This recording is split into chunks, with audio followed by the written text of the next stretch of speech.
This afternoon, I have the absolute privilege of being the host of today's Tax Justice Aotearoa Tax on Tuesday series, funding a Better Aotearoa, Why We Need More Revenue. This has been a series aimed at putting the horse before the cart. There is a risk that we spend too much time obsessing about the details of particular taxes without considering why we need taxes and why we need to grow revenue. The evidence from this series for this proposition has been overwhelming. In the series so far, we have had Taylor Forward promoting the value of public expenditure and challenging the austerity narrative that dominates our fiscal debates. BERL looking at the tax implications of our infrastructure deficit.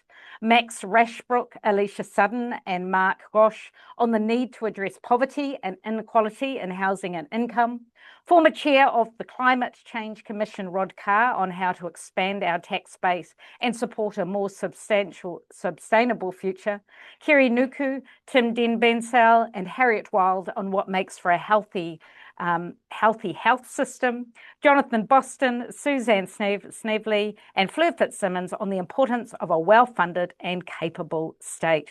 This campaign is supported by a coalition of around 25 organisations, which is campaigning for a tax system that will enable us to gather the resources we need to fund the things that matter and do it more fairly. For those who aren't already, we'd love you to get involved in and support this mahi. We will post some links in the chat for you to sign up and donate. To discuss today's topic, the value of education, I am joined by Killian Destremau, who will be our keynote speaker, Jen Crisp, Ti Lamusse, Seletute Mila, and we will be hearing from them in a moment. So often we see university schools and school communities as a panacea for many of society's challenges, whether it be the role they play in providing a safe haven for our rangatahi or ensuring our rangatahi have the knowledge, skills and competencies they need to thrive, or having the skills and competencies that we need for our communities and economy to flourish. To this end, the money spent on our education system holds up a mirror that reflects our values as a country and as a community. So for today's session, I will ask Killian to speak for around 15 minutes, and then we will hear from each of our panelists who will reflect on what they have heard from their perspective in the education world, each speaking for around 10 minutes each. And then we will pass it over to you and we will have an opportunity for you to participate in Q&A. If you have any questions, please throw them into the chat. Those on the Zoom call, please make sure you keep yourself muted so that we have minimal disruption for our speakers' korero this afternoon. So before we head off, a bit of background about each of our speakers. Killian Destremau is Deputy Chief Economist for BERL and has a decade of experience in the public and private sectors advising on and leading economic, policy and strategy research. He has led several economic and all of government policies, notably for the COVID-19 response from 2020 to 2022. Ti Lamusse is the National President Tertiary of the Tertiary Education Unit and lectures in criminology at Victoria University of Wellington. Seletute Mila is the principal of Aotearoa School in Wainuiomata and has over 25 years experience in education.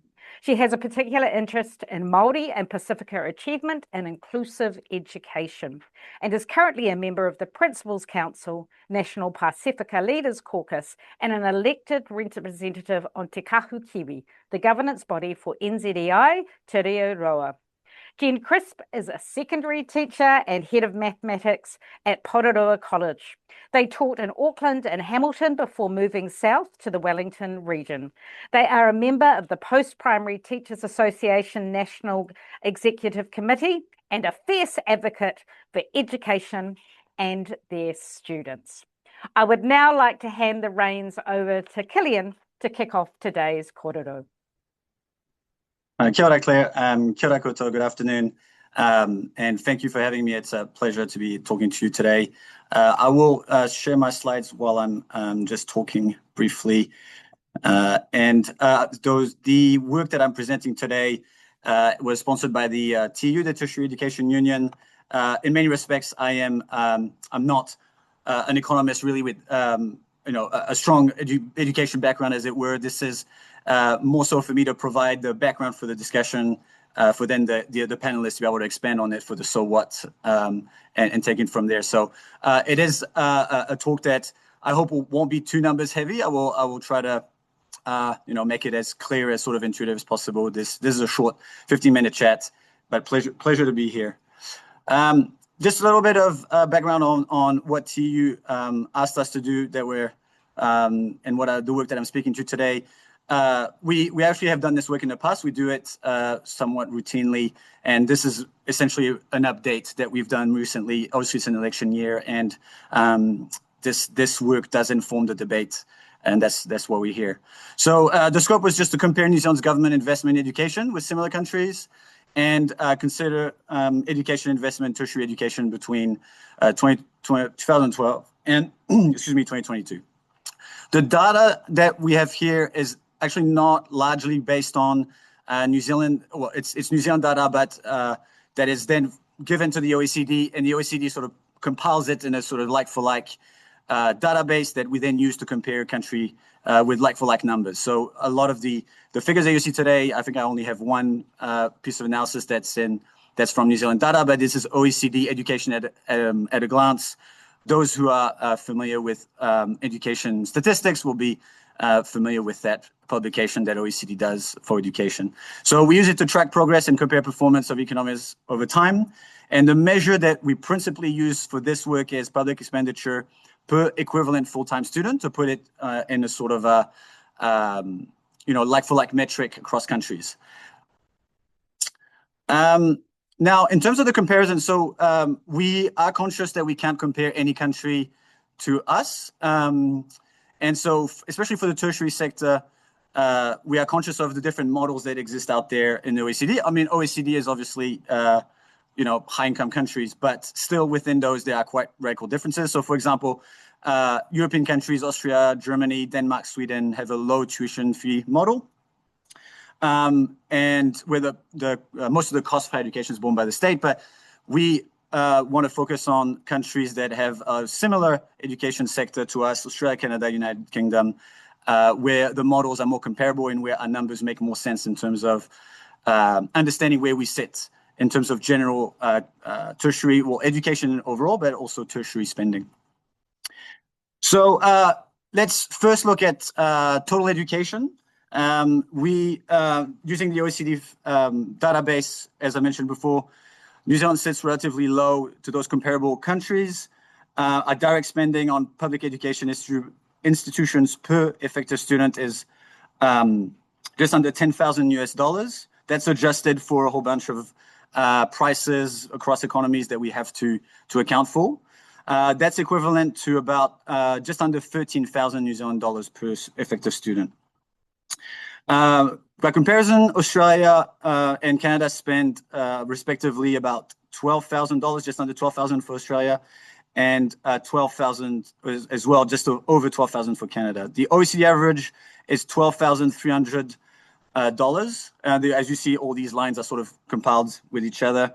The US spends significantly more across all levels of education, really, and so their spending is about $15,000 US per student. It's amongst one of the highest in the OECD.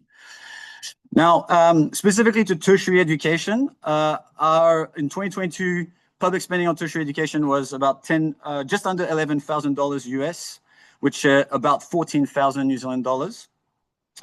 This compares to about 10,000 for Australia, 11,000 for Canada, and the average across the OECD is 16,000, quite a bit higher there. So a different sort of comparison than total education expenditure. So essentially, we're on the lower side of these comparable countries.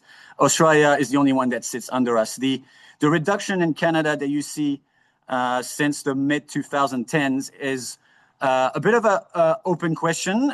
Some of the research suggests that it's because there's been quite a lot of change in the mix of students between domestic and international.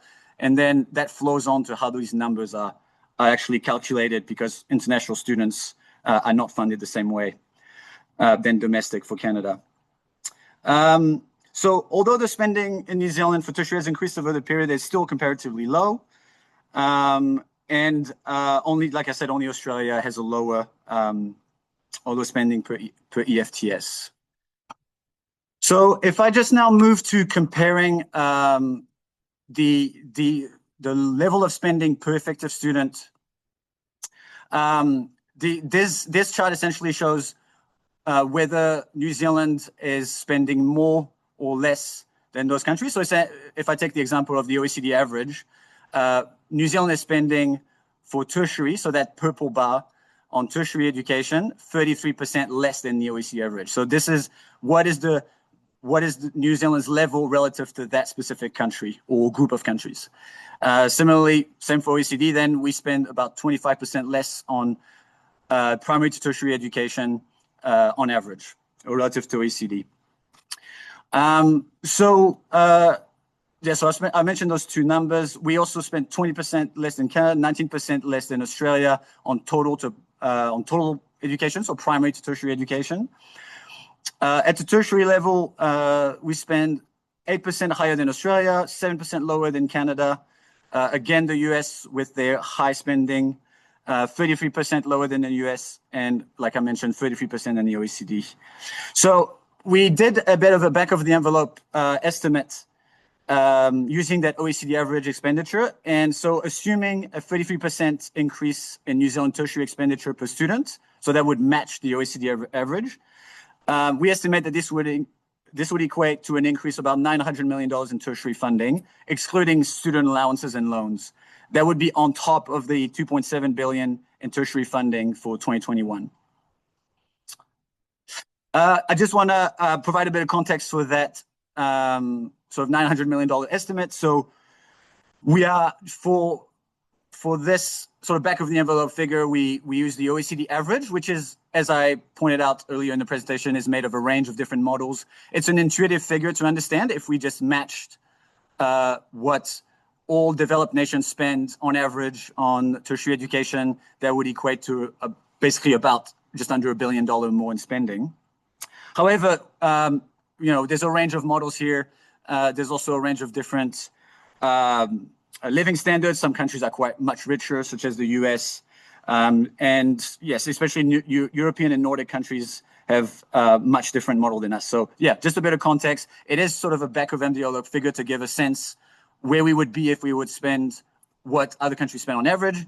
Just also, we need to be mindful that not all tertiary education systems are created the same. Just looking at a bit of, there we go, switching my notes, the change over time. So this chart compares changes in education expenditure for selected communities between 2012 and 2022. So essentially it's the change over time. New Zealand increased total education expenditure over the period by 23%. So for context, labor costs across the New Zealand education and training sector rose by 19%, not adjusted for inflation. So that provides a bit of context for that figure. The USA, Australia, and Canada had lower rates of increase, 15%, 8%, and 2% respectively. However, most of the increase in education expenditure in New Zealand came from primary to post-secondary, which was 27% over that decade. And furthermore, the increase, if you will, of that 27% number, so post-secondary, primary to post-secondary, largely occurred since 2020.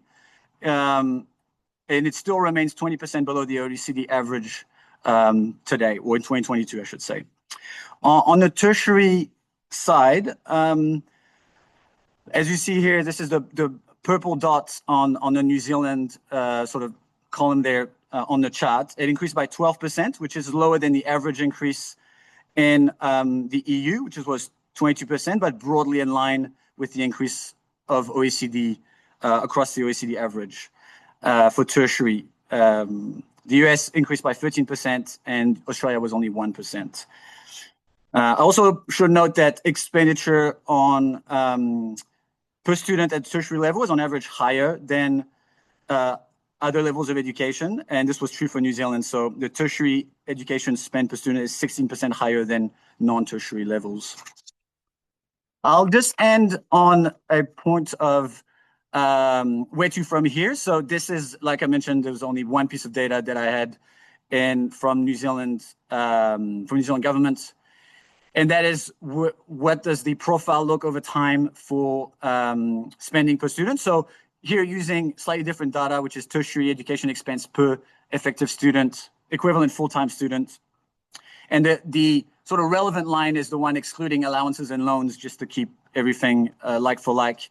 Is it projected to remain stable around that $15,000 per EFT, which is consistent with the OECD figure. So this all comes together quite neatly. But yes, there is not currently, based on the latest budget numbers from Treasury and the latest government policy, the spending excluding allowances and loans per equivalent full-time student will be flat 15,000 for the remaining of the decade.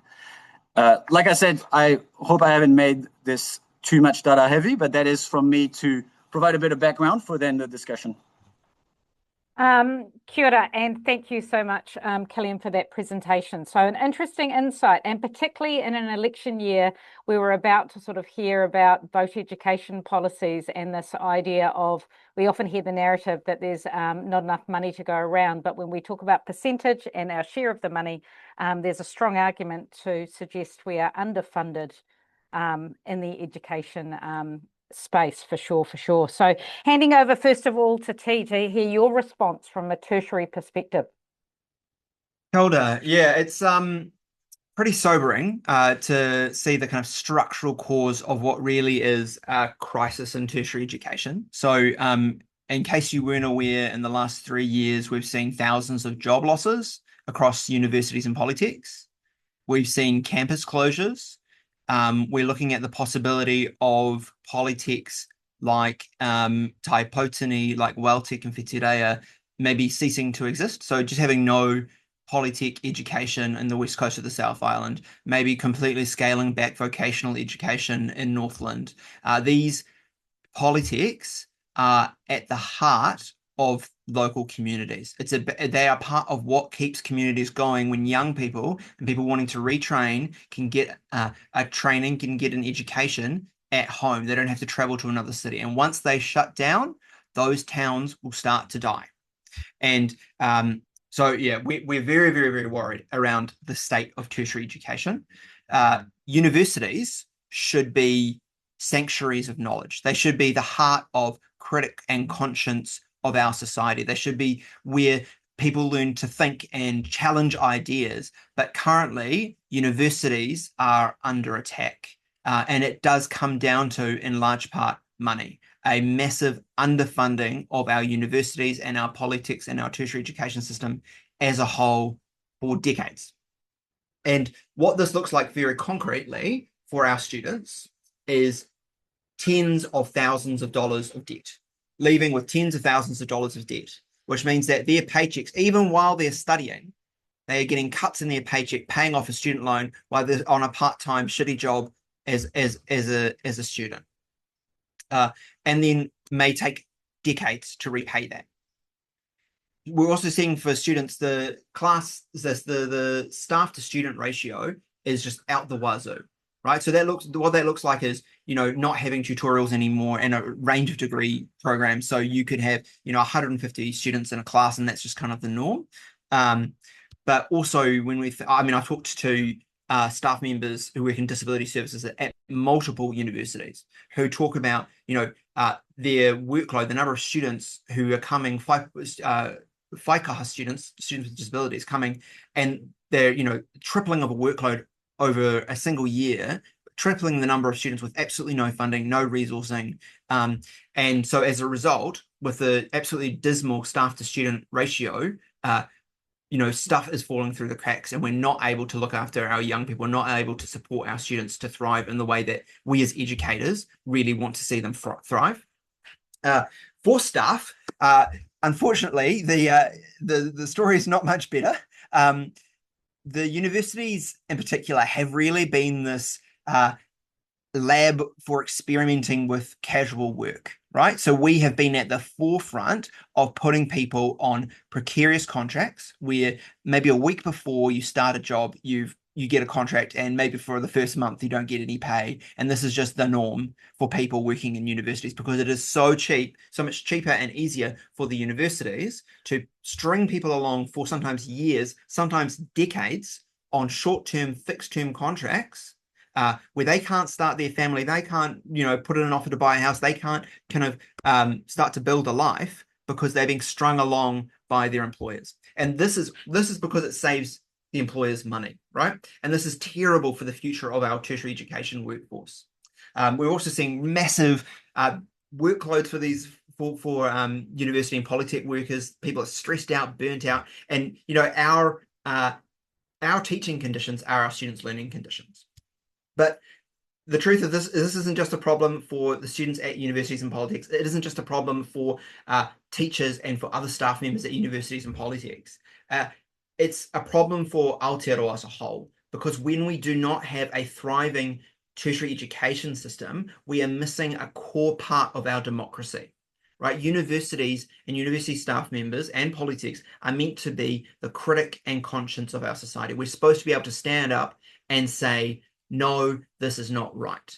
But what we've seen in particular, which is not touched on necessarily on this report, whereas per student funding, where research funding has been decimated for disciplines that tend to be more critical of government, right?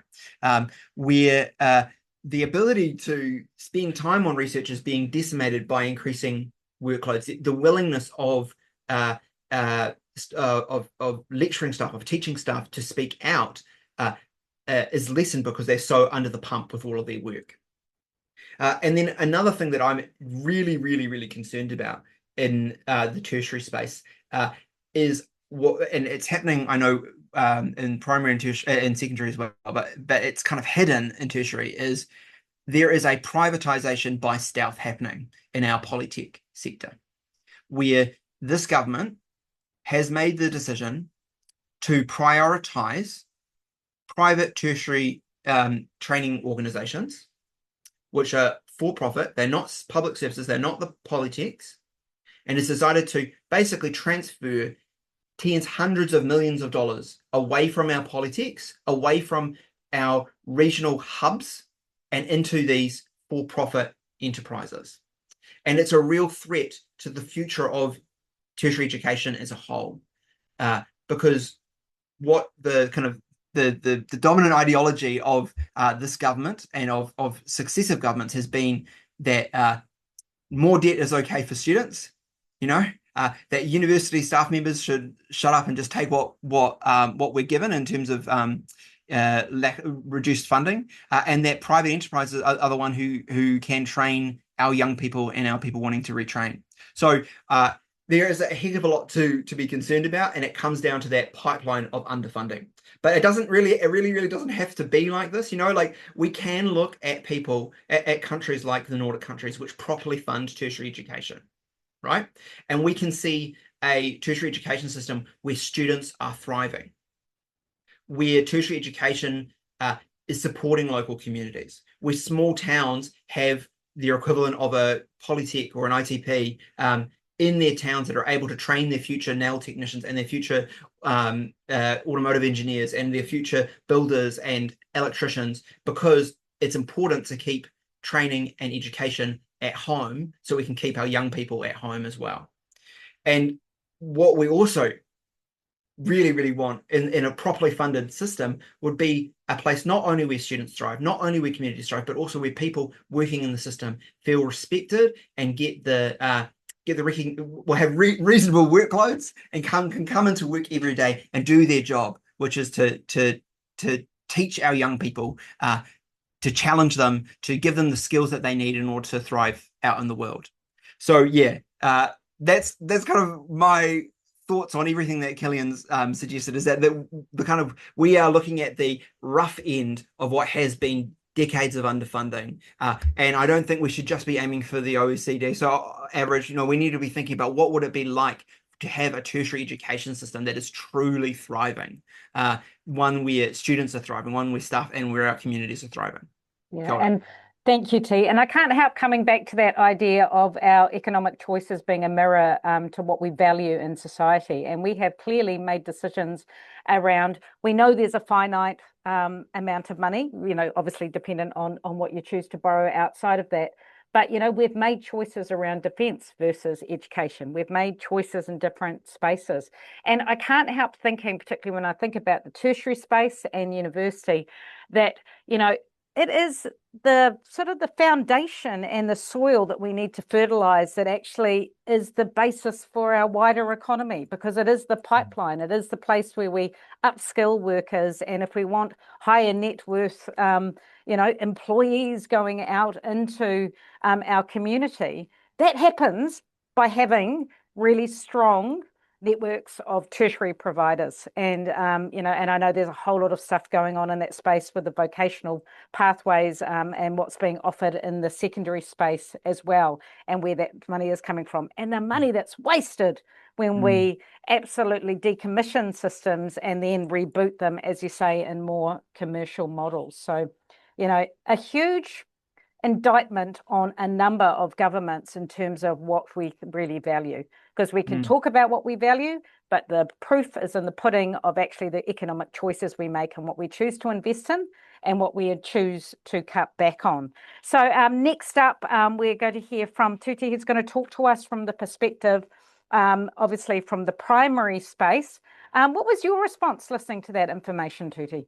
Yeah, thanks for that, Claire. Thanks, Killian and T. I just wanted to add a comment to your kōrero, T, about what's happening in tertiary, because a direct impact is our ability to train New Zealand teachers. We have such a shortage at the moment of kaiako. It's having an increasing impact every year, and it worries me that is the situation. And what the answer is going to be if we're going to secure a healthy education system in the future that is well staffed by our own. So my response to this, it's really interesting data, Killian, and I wonder, when we look at the comparative, because we are well below the OECD, but then we also have the special context that is Aotearoa, and I wonder if the countries we're being compared to on some of those charts have the same kind of inequity that we experience here in New Zealand, and is the OECD comparative a useful one in terms of us needing to find a solution for our own country when we consider the increasing number of children living in poverty? It's just a question you might want to talk about later on. Speaking about primary school setting, we certainly feel the impact of underfunding. You hear all the time about the situation in learning support.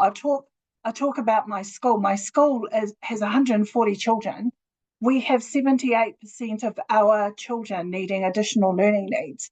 And so at my school, we have more support staff than we do have kaiako, because that's what it takes to provide quality public education for our children. Where does the funding come from? From the teacher aid. So we blow out our operations grant, right? Year on year, we're running deficit budget because we have to hold on to our support staff because our children need it. And then I spend all year trying to find funding to close that deficit. And so our teachers have been crying out. You can see it in the bargaining campaigns, wanting teacher aides in every classroom. My school has 2 in every classroom, and it still is not sufficient. The underfunding in learning support also means that we are, it's just a huge challenge to access the specialists that we need at the time that we need them. So we make referrals. We make referrals for speech language therapists, for psychologists, for counsellors. Accessing counsellors is near impossible. Accessing the hospital system, because our children need assessments, they're waiting for sometimes 18 to 24 months before they have an initial meeting. And so in that time, what it looks like at school is that we're having to guess and do observations and try and figure out the right pathway for this child, because we can't get the specialist support and the information that we need to target the learning support for these tamariki right from the beginning. And so we have to work really hard to try and get the adapted programs that our kids need in a timely way, often in the absence of support from the people that we need. What it also means is that when you think about, like I talk about our New Zealand context, we are a very diverse nation. We are diverse in every way. And so, but we have a commitment to Te Reo, we have a commitment to Te Reo Waitangi. We have a commitment that says Māori should achieve as Māori, right? So if we think about that goal, and you think about the situation right now, we are greatly hampered in being able to achieve that for mokopuna Māori. Most, I heard today in a hui, 90% of our Māori tamariki are actually in mainstream. And what support is going to mainstream for Māori to support as Māori? We have seen a cutting back of everything, cutting back on resources we need for teaching, cutting back on te reo courses that are helping our kaiako be able to improve their capability in te reo Māori. If we look at a similar lens at our Pacifica learners, you know, there was a time when there were no resources being made for Pacifica language nests and bilingual classes. And so it fell entirely on the staff and whānau to create those resources. And then we kind of went through a stage when, oh, you know, there's great support now. And so Learning Media were producing rich resources to support Pacifica languages. And now we've swung the other way again, where those have been withdrawn and we're back to having to create our own resources. This is the picture of what it looks like. And when the issue around equity is such a significant deal in areas where our children are most vulnerable, when families are dealing with poverty, et cetera, the support that should be coming from the government to buffer those things to ensure Māori achieve as Māori, Pacifica achieve as Māori, where kids retain their identity, language and culture, those things become extremely strained. And of course there is the other pressures as well. School is becoming as well as a hub for the community in terms of learning. We are also now a social service hub. You know, we are providing more and more social support to our family. Why? To try and fix that equity issue. And so for our whānau, even you know, $30, $40 at the beginning of the year for stationery is really difficult. And therefore, if we don't do something about that as a school, we have children that can go many weeks before they have those requirements. And so here at my school, we just provide the stationery because we're not having, you know, anything less than 100% of our kids with the tools that they need for learning. And you think about a child's right to quality public education. Quality public education is something we have to protect for our children, for today and for the future. And we see it being eroded when, interestingly, when we are all crying out for funding and learning support, somehow there's massive amount of money that is being poured into the privatisation of education through charter schools, for example. Now, I have to say that some of our iwi are looking at charter schools as an option because, you know, what I said, Māori achieving as Māori, it isn't happening because of the challenges that we've got in the public education system, mostly because of funding. And so here we are looking at other options of how to support the tamariki mokopuna. I know there's a charter school opening by Autism New Zealand to support the children that are currently not engaged in school. And so the under-resourcing has a direct impact on our ability to properly provide for children with diverse learning needs, children with disabilities. And until we fix that, there will always be this population of tamariki that are not able to access fully the needs, the learning that they deserve. And what it feels like, I was talking to my staff today, because my staff, it feels like we're at a tipping point, the pressure is so on. And it feels like the entire weight falls on our staff in our schools and in centres to fix this, when in reality we're dealing with a beast that isn't even properly resourced for us to do our jobs properly, and it's a real concern. And I also feel for the boards, the parents that sit on our boards that are having to wear the financial risks of having to top up, the funding that comes from our government. It's not okay. And if we don't fix the under-resourcing, our schools won't be a place of flourishing.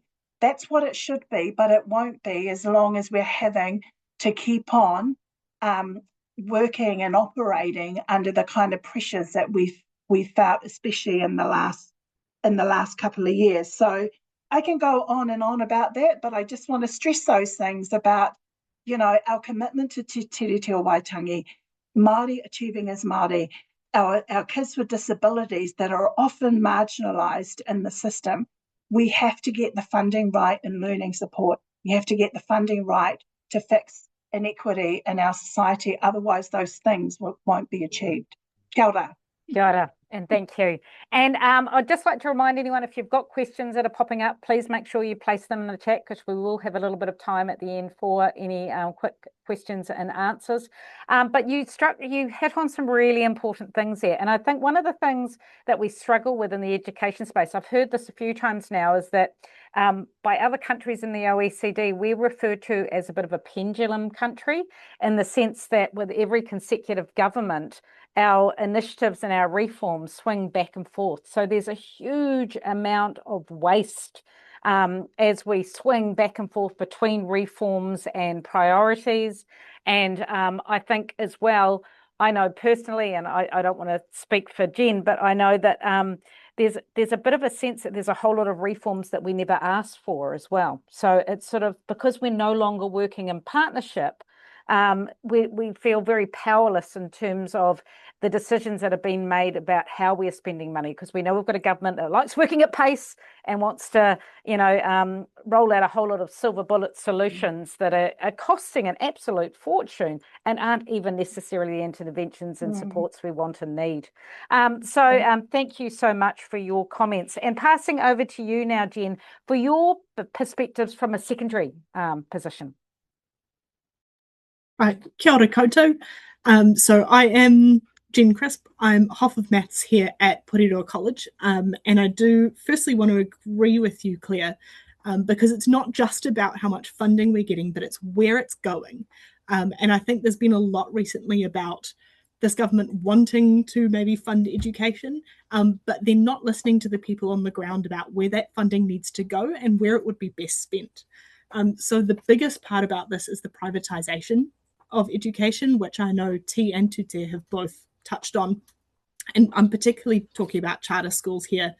Charter schools are plugging the gaps, or they're trying to plug the gaps of an underfunded system. They're trying to cater for students who are not currently catered for in our system, not because we don't want to, but because we don't have the resourcing to do that at the moment. All of the initiatives, pretty much all of them that I've seen from every charter school that's opened, are possible within the public education system and are possible within our schools and are things that I would love to do. Ngāti Toa is opening a charter school just down the road. Boy, would I love to be able to do that too. All of this is possible without the risks of private profit and without corporate control. Really, the worry is that this is funneling public funds into private education rather than public education. Now, I think that every student has the right to have their needs met at their local school.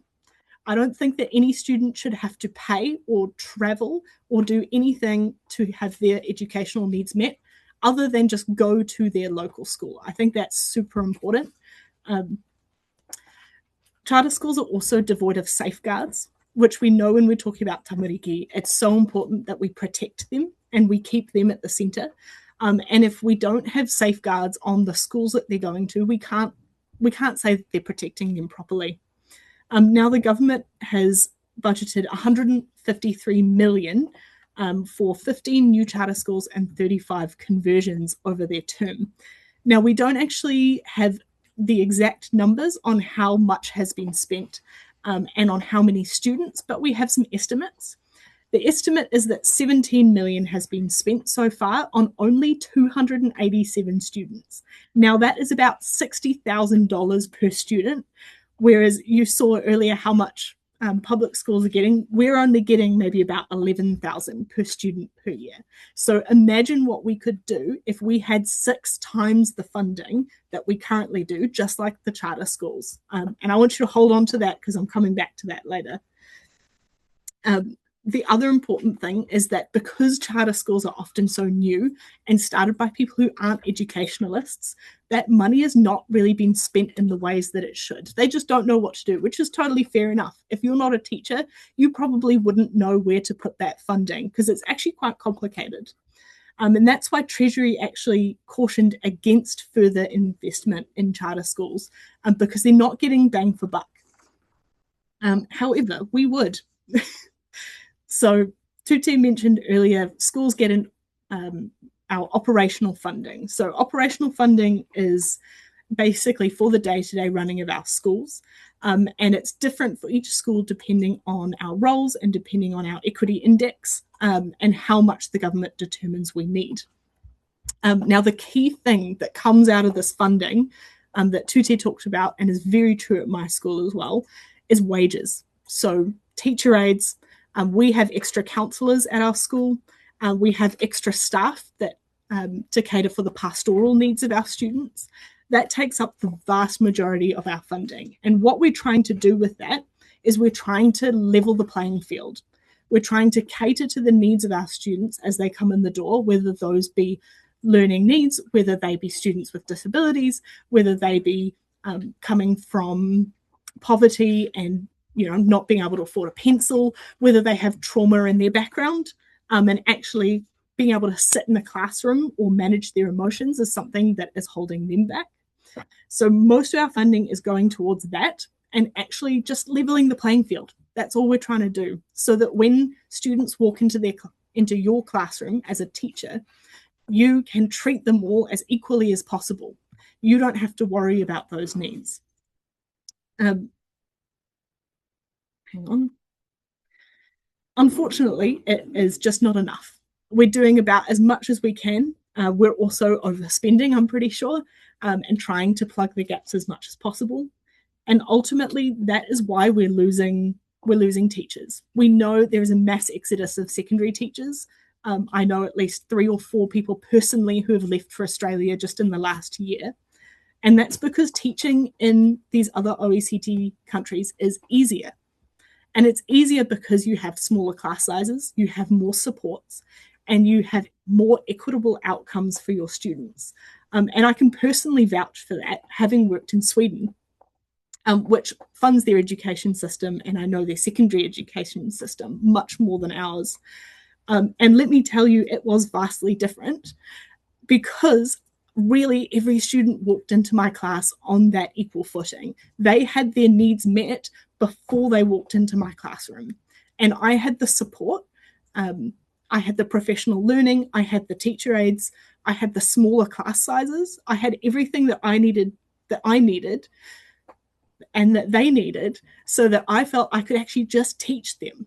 It would be a luxury to just be able to teach in Aotearoa, New Zealand, and not try to plug the gaps, not try to be a social community hub, not have to do all of that and take that all on myself, or have the teachers all take that on themselves, because that's actually it's not our core job. We do it because we love the students and we care, and we desperately want equity for our students, but the resourcing isn't meeting us halfway, and it's burning our teachers out. Yes, the other thing that I noticed while I was in Sweden is the outcome of better education, because better education for our students means opportunity. So it means they have better opportunities later in life. It means they have better connections with each other and with the schools and with their local communities. And ultimately, that created a better society with fewer ambulances at the bottom of the cliff. We're really good in Aotearoa, New Zealand, at funding the ambulance at the bottom of the cliff, but not the thing that's going to stop it going off the cliff in the first place. Because when you have a more connected society, when you have students that see a future for themselves and see opportunity, you see less antisocial behaviour, you see less crime, you see less of the horrible side of the country that we don't like to talk about. You see fewer gangs. I can't tell you, I don't think I saw a single gang patch the entire time I was in Sweden, and I wasn't living in an upper class suburb. Whereas I walk out the door here and I see like 3, and that's not the fault of the students or the community. It's the fault of society as a whole, not seeing education as that cornerstone of our democracy, of our communities, and of actually bringing us together to form a more positive society as a whole. I think that's the bigger picture here. It's not just about creating people for a workforce. It's not just about students learning as much as they possibly can. It's about having them see themselves in the future in a way that is positive, that is connected, and that gives them the opportunities they need to live a fulfilling life. And that's what I'd love to see from our funding of the education system. Kia ora. Awesome. Thank you. Thank you so much, Jen. And we will wait and see if we have any questions that pop up in the chat. But in the meantime, I've just got something that I'd like to throw back to our panelists and invite each of you just to make a brief comment. I'm very aware that we're in an election year. And I'm aware that we'll be staring down the barrel of sort of hearing about vote education and what the priorities will be for the election. I don't know about you, I'm really concerned. On one hand, we've got a national government who seem to be focusing a whole lot of energy on education. It takes up a lot of airspace. We've got a Minister of Education who likes to talk about it ad nauseum, and she likes to get everyone else to talk about it ad nauseum in terms of all the interventions and strategies that she's doing. But even with a government in power who appear to be focusing on education, we're still comparatively underfunded. And then on the flip side of that, we have a Labour Party who are not making education an election issue, which is really unusual for a Labour Party. More often than not, education is one of their election issues. This year it is not. And my concern is that if it is not an election issue, that it's not going to be prioritised in terms of the section of the pie that we're going to get. So, I think we know from hearing that information from BERL and hearing from each of our panelists, not only are we chronically underfunded in terms of the percentage of the money that is spent on education, the way we are spending that money is not working either. So I just want to quickly hear from each of you in the tertiary, primary, then secondary space. What is your message to politicians as they settle down at the moment and they start thinking about what is going to be our policies, what is going to be our priorities, what's going to be our messages for the upcoming election? What is it that you think they need to make the absolute top line, and what is it that they need to be doing differently? So I'll come back to you, Ti, first of all. Yeah, I think first and foremost, it's about funding our future and funding our communities. And in the tertiary space, it means making sure that we have polytechs in the regions, that people can train in their own backyard, and that people don't have to travel elsewhere, right? This is about the future of our regional towns. Otherwise, we're looking at the collapse of these towns without this training. And it is ultimately about the future of society that we want to live in. Do we want to live in a society where Tuti has enough kaiako to be able to keep the staff role filled every single year? Do we want to make sure that we've got enough nurses? Do we want to make sure we've got enough doctors and electricians and builders and all the things that we need in order to have a thriving society? Do we want to have a university system where we can have a healthy democratic debate? All of these things. So it's about funding our future, and about keeping our regions alive and keeping the future workforce humming. Awesome. Over to you, Tuti. What do you want to ask for? What's your big ask for this election? There's probably two big umbrella things that are really important for me. And one is the commitment to Te Tiriti o Waitangi, because to me, that is the korowai that protects and enables a whole lot of other things to happen. And so Te Tiriti o Waitangi is really important for me. I think that the situation around learning support is in crisis. There has to be some real solutions. We can't keep putting band-aids on this situation. And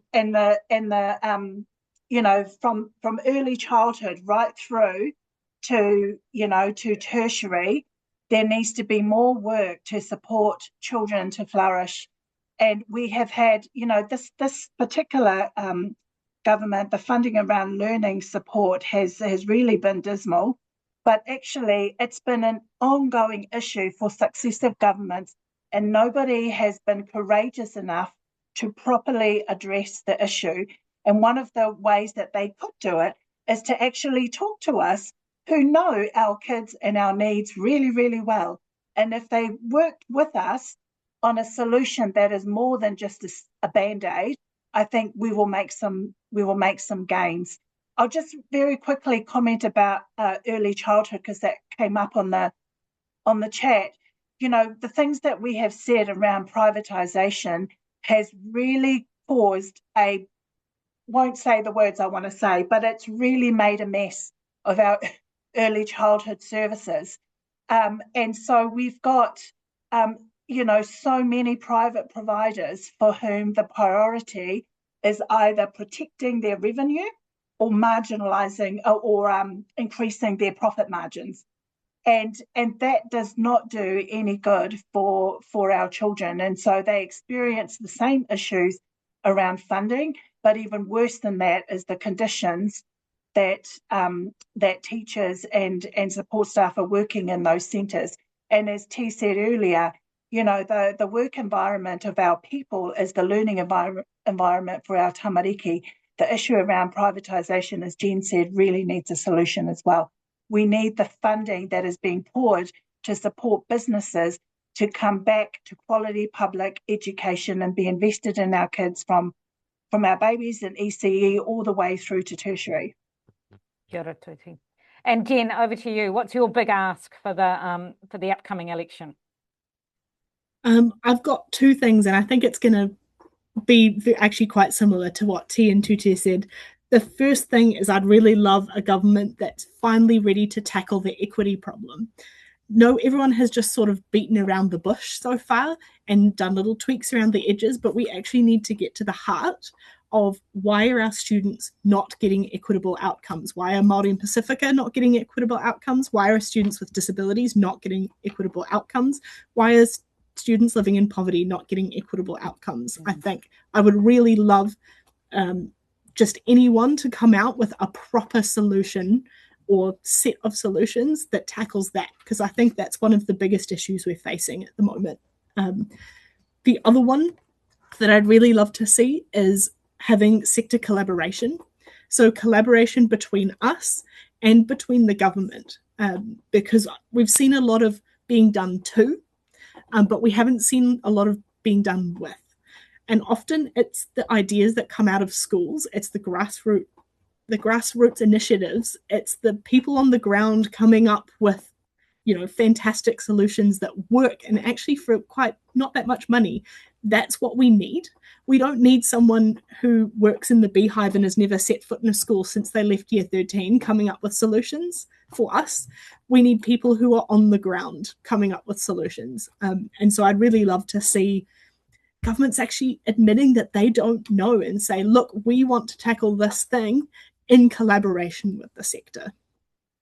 Kia ora, Jen. And building on that idea, I personally wish we could get to a space where we had a bipartisan approach to education with a longer term blueprint that we committed to, so that we stopped doing the swinging back and forth between our governments. And also wanted to tackle it, and that was touching on a couple of the things that were said here. We've got this slightly bullpucky statement around equity of opportunity at the moment, and it's absolute rubbish. You know, and we need to be really unapologetic about demanding substantive, equitable outcomes, but it means actually prioritising and overfunding our most at-risk tamariki and our most at-risk communities. And actually not this flatline sense of give everyone the same and we're going to get the same outcomes. Because those of us who are on the ground know that you actually get the absolute opposite if you do a one-size-fits-all silver bullet, easy solutions. A good quick one here for you to answer. I reckon I know the answer. We've got a question from Natalie Paitala asking, my question for the panel is, if there was a change of government, what do you think should be done about the charter school situation? I will let anyone jump on in here. My personal response is put the extra RA back into it, because I believe any charter school could be achieved through our character school policy. But anyone else want to add their answer to that? I think it's pretty short, isn't it? I think it's expanding what special character means, because you're right, everything can be delivered through public education. So yeah, expanding what legislation says about special character schools, and we can do it. And then that funding can go into quality public education. It's not charter schools, but I think with the PTEs, I think we need to seriously look at our decision to fund private for-profit education in tertiary space and look at redirecting that towards public. Absolutely fantastic. Okay, I want to take this opportunity to thank all of our speakers once again. So to Killian, Tuti, and Jen, thank you so much for your insights that you have shared today. For everyone who came along, thank you, and thank you to those that threw a question into the Q&A. And of course, thanks to anyone that's watching this off in the future, if you've accessed the recording. Just want to remind you of some ways to get involved in the campaign. So if you're keen to get involved in the campaign, you can do 3 things. You can sign up to get involved via the link in the chat. You can fill out the volunteer form via the link in the chat in the email sent to you when you signed up. And for those that are able to, you can also make a donation to the campaign via we'll through these links of today's webinar if you're not able to click on them now. So please don't worry if you can't do it right now. There's plenty of opportunity to re-engage in the future. I would also like to remind you that there are going to be some upcoming seminars. Watch out for more seminars later in the year. If you sign up to our mailing list, you will receive notifications for these.